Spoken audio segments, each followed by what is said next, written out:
Pejim-baovao hafa tanteraka kosa indray dia notanterana ny maraina teo ny lanona mpitsarana nanaovany filoha vaovao ny ARMP ny fianianany. Ny ARMP raha tsy ehona dia ny manamahefa indrindra ny tsena mpanjakana.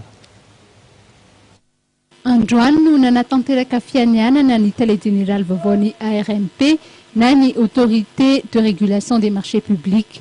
Lanona mpitsarana izay notanterana teny amin'ny Cour suprême Anosy.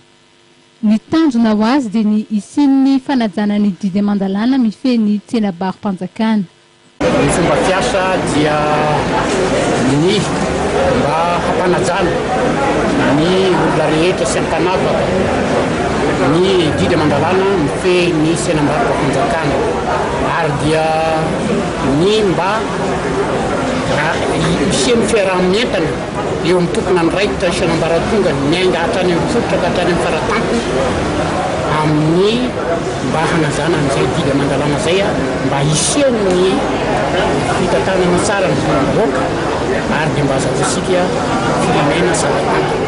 Ny télé général ny ARMP raha tsy ahivony dia efa filohan'ny commission nationale des marchés na ny CNM teo aloha. Efa miady amin'ny kolokolo foana zahay satria ny tenako dia fantatrareo fa nandritra ny 7 taona dia président ny commission nationale des marchés.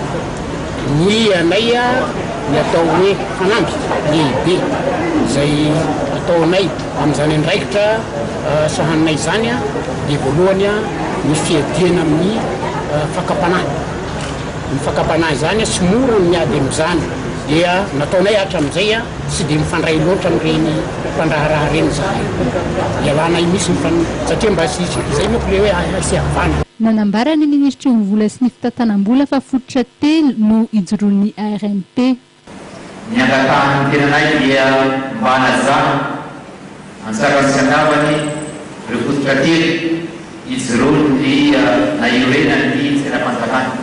Dia voalohany ny fahalalana fisitrahana mba ahafahan'ny mpandraharaha rehetra amany malala ny anso faraikana tobiny. Faharoa ny fidivinizon'ny mpifaninana mba iarana amin'ny tombo sy azy. Ary fahatelo lehibe indrindra dia nisy mangarana tanteraka eo amin'ireo dikana maro samihafa sy maintsy firalovana alohan'ny hanomezana izany tologasy zany ho an'izay nahazo azy. Isy raha ny fantatra ny fanamboarana na ny réforme samihafa hoentina ka anisan'ny asimpanovana ny lalàna.